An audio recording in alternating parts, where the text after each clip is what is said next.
purpose of Freethought Forum is to be vigilant to the encroachment of religion into government and to educate the general public as to what a freethinker is. My thoughts give me power. No scholar can map them. Hello and welcome to Freethought Forum. I'm Catherine Fahringer, the producer of this show, and your acting host for this program. I call myself an atheist, as you well know out there, and I also call myself a freethinker, a rationalist, a humanist. I'm many things, and I'm sure it's going to shock you when you find out I'm also a Unitarian. Yes, have you heard of the Unitarian Church? Well, if you haven't, you're going to today. I have our new minister of the First Unitarian Church here in San Antonio, and he's consented to be on my program. And welcome to the show, Art Severance. Thank you very much. And with me is a fellow Unitarian, Charles Compton. And we're both going to grill you about Unitarianism and what it's all about, because I'm sure most of the people out there don't know. Okay. And I'm still trying to find out. All right. Well, by the end of the show, they'll know everything.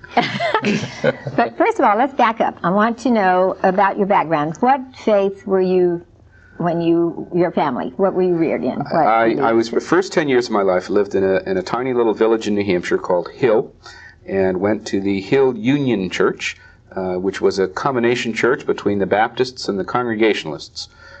They joined together and had this church, and every other minister was Baptist, and then the one in between was Congregationalist, etc. I grew up primarily during the Baptist time, and so Dr. Abbott was the minister there, a wonderful man, and have real good feelings about the church. The one thing I remember probably most was the only stained glass in the church was directly behind the altar, and it was a beautiful picture of Jesus sitting on a rock with all the children kind of climbing over him. Yeah. And so it was, as a child growing up, it was a very positive religious picture for me, and very comforting.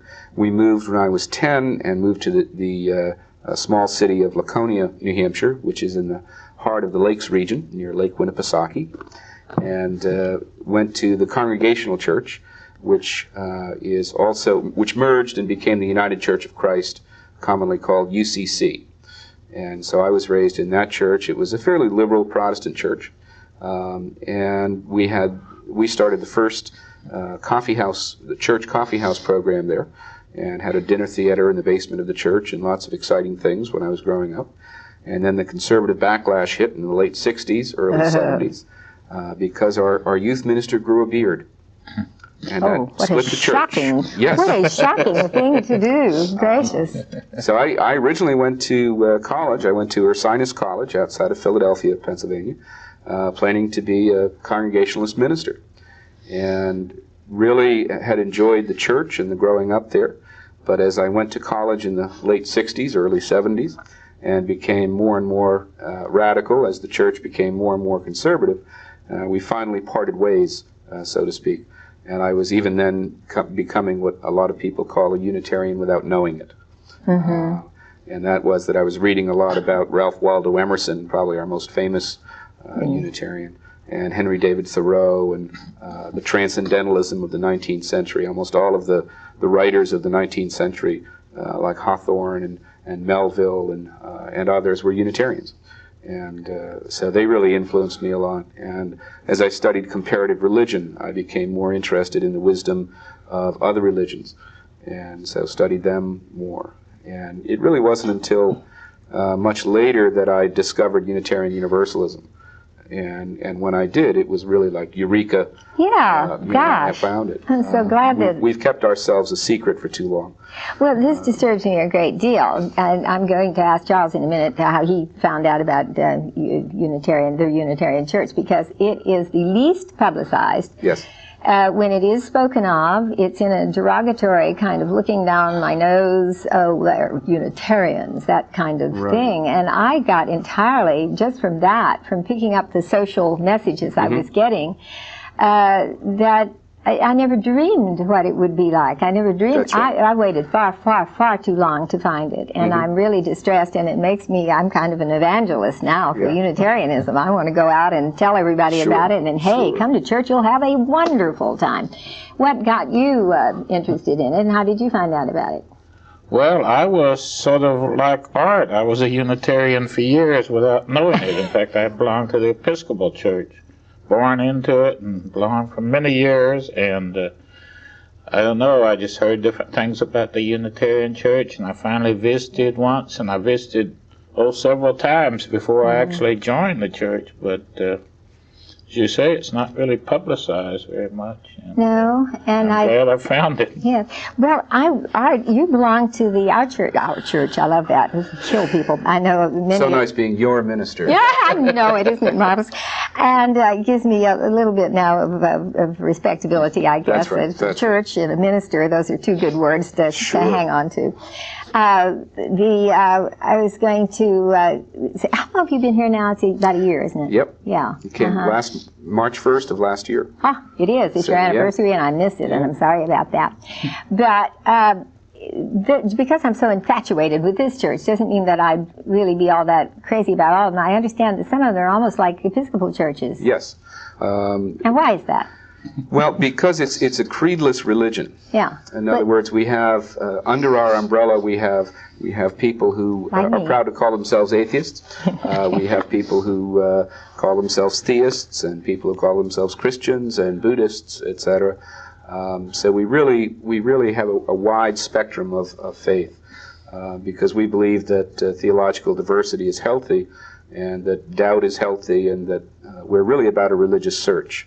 So that we can take all of those things and bring them under our umbrella, and not please everybody, because we never do that. Yeah. But hopefully challenge a lot of people, so that those people, for instance, who are one thing or another, we challenge them to open their minds as well, and to be able to see other things. Well, I noticed there's a couple of people I've talked to that seem to have traveled through several religions before they finally reached the Unitarian doorstep. Yeah. And so I would feel that by then they would, I don't know, there might be some feeling of comfort. Maybe they're not as criticized as much as I seem to come in for quite a bit of criticism. I'm certainly not arrogant. I don't know anything. I'm trying to find out. And I ask Christian people what it is. I want to understand them better. But every time I ask a question, it's, well, that crazy atheist woman, Right. And I'm sorry about that. I don't mean to be that way, but heaven has got me absolutely buffaloed. I cannot understand that, and I'm trying to get into that. Like when I talked to Bob Lepine about it, and I said, well, when you get to heaven, you don't have any body, it's dead. Well, you'll have a spiritual body or something. Right. And I said, well, what's a spiritual body? If you recognize each other, it has to look, oh yes, it'll look like you. Well, I said, well, if you go to heaven when you're 2 years old, or you go when you're 92, you wouldn't want to be stuck for eternity at 2 or 92. I mean, 92 is not a very attractive age. I guess it all depends on what age you are. And when you die, you cut off at that time, and that's what you stay forever. I don't think that's good. And besides, I think what happens is that we move into metaphor when we move into religious language, and we move into mythology that Joseph Campbell has made popular with Bill Moyer's Your Competition. Yes, my competition, exactly. But I think that's confusing to people, because when we talk about heaven, whether we're Christian, Jewish, or other faiths, and we talk about an afterlife, we're really in the metaphorical or mythological realm, and we make up stories about it, if you will. The question of whether or not heaven exists or God exists is not the right question. Okay, it's more about what kind of wisdom can you draw from that. How can the story of heaven enrich your life as you make it? Yeah, and make you lead maybe a better life here. But I don't know. That's not for the reward. You see, almost by definition, if a Christian is good only for the reward, then he or she will not get the reward because they've done it for selfish reasons. Do you see what I mean? Yeah. It's something similar to trying hard to be humble. Yeah. You just can't brag about humility. Yes, but some of them do. Sure. Oh yeah. Yeah, in all walks of life, I think. I saw a funny cartoon one time about the meek shall inherit the earth, and here were all these little meek people up in heaven, and they were trying to get the place organized, and one said, well, now, you set something up. Oh, no, I couldn't do it. And then, well, how about you? Oh, no, I couldn't do it. Nothing was getting done because they were all meek, so they had inherited it, and they had a mess on their hands. Well, now, I know you gave, in fact, I have quite a collection of your sermons, that you gave one on Easter, or about Easter. How can religious liberals celebrate Easter? How can they? Joyfully. I think what happens, again, is we come out of the Christian tradition. Some of us still consider ourselves Christians, others don't. But I think that the holidays that I grew up with, for instance, the two main ones being Christmas and Easter, are also very, very much secular holidays. And so that we have the god Santa Claus, and we have the Easter bunny with colored eggs. And those aren't biblical. No, hardly. You can search high and low for Santa Claus and the Easter bunny, and you won't find them in Christianity. Because what happens is all religion is laid over the original religions that date back pre-Christian times. Paganism is what it's called, but it basically is the religion of the people and of the country. That's what paganism means, from the country. Right. Okay. They were more in tune then with nature, so they were aware of these changes that were going to enhance their lives. Right, and there's no coincidence that most religious holidays revolve around the changes in nature. Time of year. So that Easter is a spring holiday. Now, to the Christians, that may be different. Okay, in other words, when I say there's no coincidence that Easter falls around the spring holidays, and we talk about that, that's not to say that the Christians are incorrect in thinking that what they're celebrating is the resurrection of Jesus, because from their viewpoint, that is very real and very true. And we may see it a different way, but we need to make sure that we also give them the freedom to see it their way. And I think that's important. Well, they have all the freedom in the world because they even they reenact the crucifixion, and and it gets on the front page of the newspaper, and we can't even get a little teeny-weeny mention on the back page. And that's right. That's right. Well, it's still the majority of the culture, and it's still, again, I think many people don't take their religion seriously enough to question it. Well, they must not, because if you questioned it, to me, it's kind of horrible. They do all this lashing out. This person pretends to be Jesus and gets all strapped to the cross. And in the Philippines, real people go and line up and get nailed, really nailed to real crosses. And it's an honor. It's an honor. Oh. But again, I think that's cultural. In other words, if you look, at the Philippines is probably a good example, because Christianity is really alien to that culture.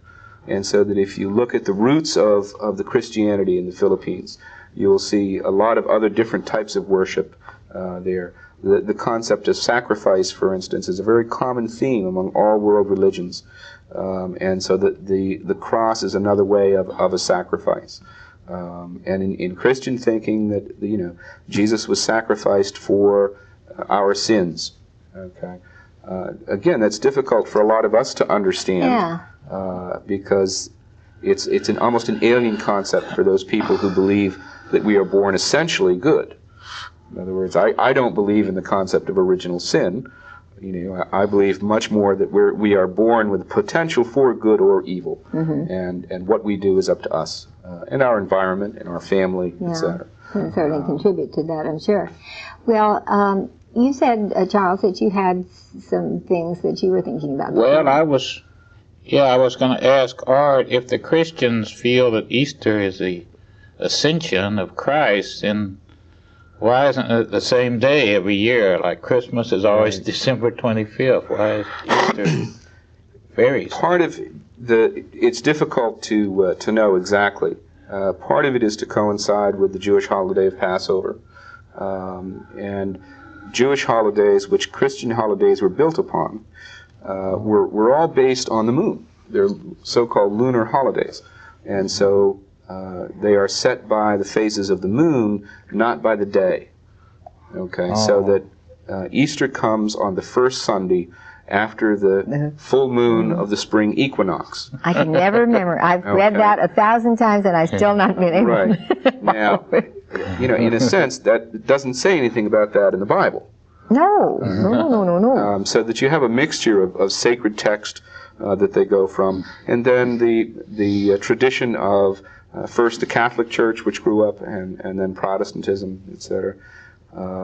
So that it's what's called a movable feast, as opposed to Christmas, which is the set feast. And it obviously is something that's geared to the Jewish holiday of Passover. So since Passover is also a movable feast, Easter is as well. Now, it's not necessarily logical, but religion has never claimed to be logical. No. But they set December 25th as his birthday, even though they didn't really know what day. Sure. And most, even Christian scholars will tell you that no one knows when Jesus was born. That the date, again, was set by tradition for a variety of reasons, including some of the festivals in December that were already taking place, like the Roman festival of Saturnalia, of gift-giving, and evergreens. Sounds familiar. Yeah, it but does. Perhaps the most striking thing was that the December 25th was known to be the birthday of Mithra, which was one of the sun gods and probably the most popular religion among many of the Roman soldiers. And so it was, in a sense, Christmas was overlaid on that. Because the church, in their infinite wisdom, said if we can't get people to stop celebrating these pagan holidays, let's make them Christian ones.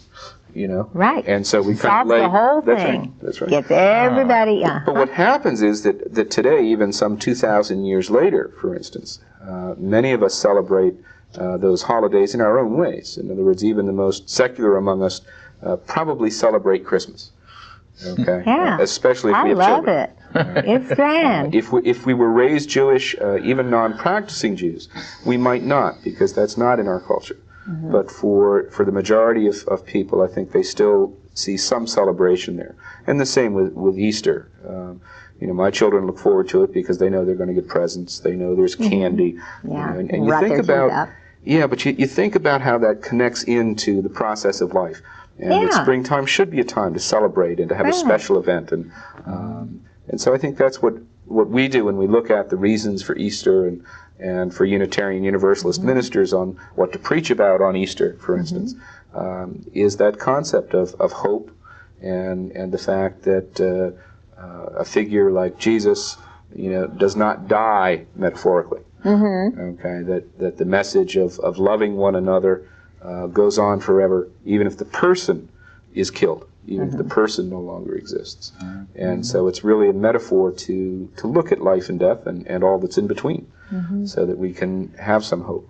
I like kind of the nature-y kind of thing better, though, because I still think it's mean to nail somebody on a cross, and I just can't, metaphor or not, the way they reenact it, it's not metaphorical, it's right there in front of my eyeballs, and it's really, it really makes me just a trifle ill, but of course, I've always wondered if maybe was crucifixion really a very common way of, because think of the post hole digging and the hoisting of that thing up. I mean, it must have been a heck of a job. Sure. Seems like and the condemned usually had to do it. In other words, they participated in that. If you look at the cross, however, it's an ancient symbol that again predates Christianity. Back to the Native Americans in this country, and that is the four directions, which is the basis for all of life, that cross. And so it's an ancient symbol that predates, the idea of crucifixion. It's scholars are now wondering whether Jesus was actually nailed or roped. Whether that makes a difference, I'm not sure. Well, they miss those holes that are always bleeding, remember, from the icons. But again, you see, mythology is interspersed with reality.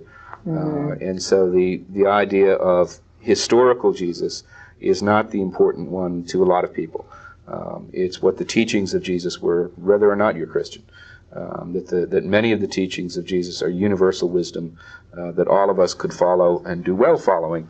Okay. But he stole some of his stuff from other people too, didn't he? And other cultures. I mean, well, Golden Rule I don't think he stole it, but it's well, sort of.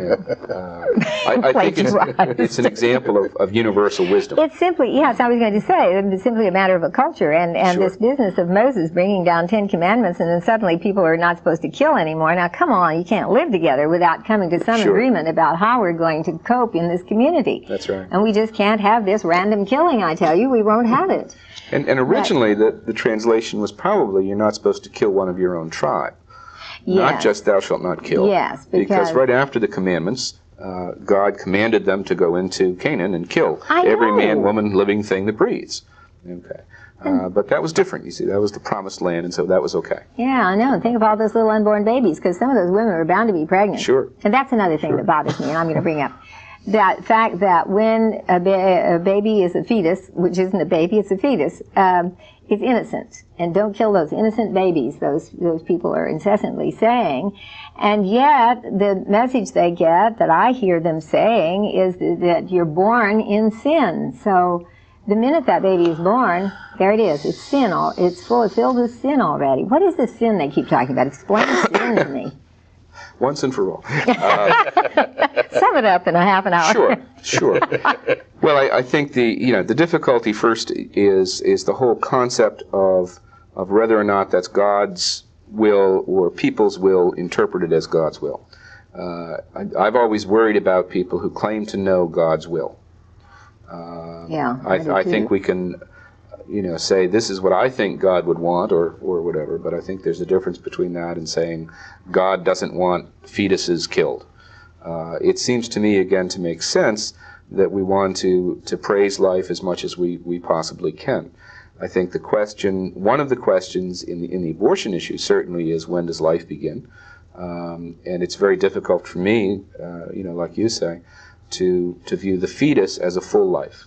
So that having worked in residential treatment centers with emotionally disturbed adolescents who've been abused and come from horrible backgrounds, it seems to me logical that they would have been better off if they had not been born. Mm-hmm. Okay, I would hate to make that judgment.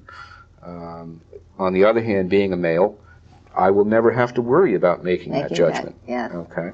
And so, partly because I'm a male, I also don't think that I should tell you, as a female, what you have to do with your body. And for that reason, I'm pro-choice, because I think it's an individual decision, and I think that the way to try to get together the pro-choice and the pro-life forces is to leave it not up to humans, but up to God. And those people who are pro-life, which means that they're not pro-choice, that gets confusing enough. I have a problem with all their idea of pro-life. I would just say that they have the right to their opinion. Yes, but and I firmly respect that. But to let God be the ultimate judge of whether or not this person sinned. Well, they do a lot of judging, and it says not to in the Bible, but they do it all the time. Sure. I mean, they make these statements, these sweeping statements. God says this: you're killing innocent babies. Right. And I have a little pamphlet that's put out by my national organization, the Freedom from Religion Foundation. Mm-hmm. And they have researched the Bible very carefully, and they have printed what it says about abortion, and there really is Sure. not anything in there that That's says, thou shalt not have an abortion. So it is very puzzling to me, but I think it's a power game. It is a power game. I'm convinced that really what it is talking about is who's going to be the majority in this country and who's going to rule.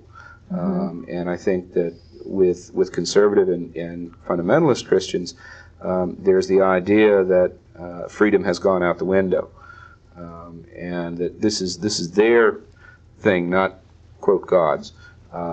But that they feel that we should abide by their rules, mm-hmm. and I don't think they're applicable for everyday situations. Well, I don't either. And anyway, they want to follow. They say, let's get back to basics, and it always means let's live according to the Bible. I wouldn't want to live according to the Bible. That's right. Well, we've never been at basics. In other words, there's nothing to get back to.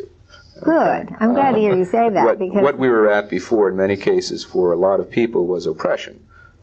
Certainly for women, for blacks, for Hispanics. I mean, if you look at going back to the good old days, it was exploitation, and I don't think that anyone except the exploiters necessarily want to go back to that. And I think that what we're seeing in Central America now, and in other parts of the world, is a result of this exploitation. The Middle East situation. I mean, there's the countries that were carved out by the Anglos, in many cases the English, since they were the colonializers. Mm-hmm. That there was no such thing as Kuwait. It was kind of like, let's make a country. Yeah. And so the bottom of Saudi Arabia is like, well, we need to give something to this emir, and so we'll give you Kuwait, etc. Yeah. So they're not boundaries made up by the people who live there. There were boundaries made up by the colonials, and that's certainly true in this country. If you look at the history of Texas, especially, Yes, and especially. look at the boundaries, even the shapes of our states, are really strange when you stop to think of it. I mean, who made up these things? And the fact that the astronauts tell us that once you get up from Earth, pretty soon you see no boundaries at all. And I think that one of the things that Unitarian Universalism also promotes is the idea of interdependence, that we are really interdependent with each other, and that we are one world, and that we are one people in many different colors and persuasions, but that we really need to look how we can get together rather than how we can become more apart. Right. Through nationalism or religion or whatever. It seems to me that religion should be something that brings us all together and helps us live better lives. But it hasn't. All it's done is divide everybody and make everybody. I was interested when you said those two churches that when you were 10 years older, so that were half Baptist and half, what was it? Congregationalist. Right. And they just sort of got along swell and changed ministers. That's an interesting idea. And that worked, but a lot of other people don't seem to get along too well when you, I mean... Well, but, I mean, it would be nice to say that the Unitarian Universalists have all the answers, but we certainly have... We're still looking for the world's best question. That's right. Well, we used to like to say that we have the questions to all your answers. But, part of it is human. It has nothing to do with, quote, religion. Part of it is human relationships, getting along with one another. Part of it is power. Part of it is relation with the minister in the congregation. Because, again, we go back to Protestantism. That's where we came out of. Some of us consider ourselves Christians, some don't, as I said. So that because we are creedless, that means that you don't have to say you believe a certain thing to be a Unitarian Universalist. What happens is people come to the church, they react with the people, with the worship services, with the programs, and say, yeah, this is the type of place that encourages religion and encourages thinking. And sometimes those two are contradictory. Yes, okay. Indeed. It encourages people to say, well, what do you think about God? What's your concept of God? Not whether or not God exists, but starting with the premise of, first of all, what do you mean when you say God? Do you mean the white man with the beard and the long white robe? Well, okay, I don't believe in that either. Do you mean the process of life that's mysterious and can't ever be fully understood? Well, gee, everyone could kind of get under that umbrella and suddenly say, oh, yeah, that could be God. So I think it really varies, and we use the wisdom from the world's religions because all of the religions have a great deal of wisdom or they wouldn't have survived. Well, they've rubbed off on each other because I know I'm reading a book called The Arrogance of Faith, and it has to do, have you heard of it? No. Oh, it's an excellent book. It's written by a history professor in California, and he traces Christianity and how it's been used to foster racism and bigotry and all of these things. It's fantastic, and it makes you feel so sorry that's where the blending came, was because when the slaves, they were trying to introduce Christianity and did not do very well, by the way. They didn't latch onto it. I guess you're familiar with that. That's right. That in order then to encourage that, they kind of let them bring in their songs and stuff, and that's where we get all the spirituals and things. And also they equated good heavens, I don't believe 30 minutes. I was going to ask you a question about Episcopalianism, and they're telling me that we say something quick about a sect or a dogma or something in that church. It's the Trinity all the way, isn't it? Oh, certainly. Yeah, and you have all that awful communion and stuff. We don't have communion. That's nice. I like that. Well, sometimes we do. We do? What kind? Well, I'm communing together, meeting. We can have communion. I think that's the difference. Yes, difference from... but I think the idea is that we find our own forms of worship. And I have to wind this up right now, and it's goodbye from Freethought Forum, and we hope you'll tune in again next week, and we certainly hope we can get Art Severance back. And thank you, Art, for coming. I really appreciate it. I And Charles. think as I please, and this gives me pleasure. My conscience decrees, this right I must treasure. My thoughts will not cater to duke or dictator. No person can deny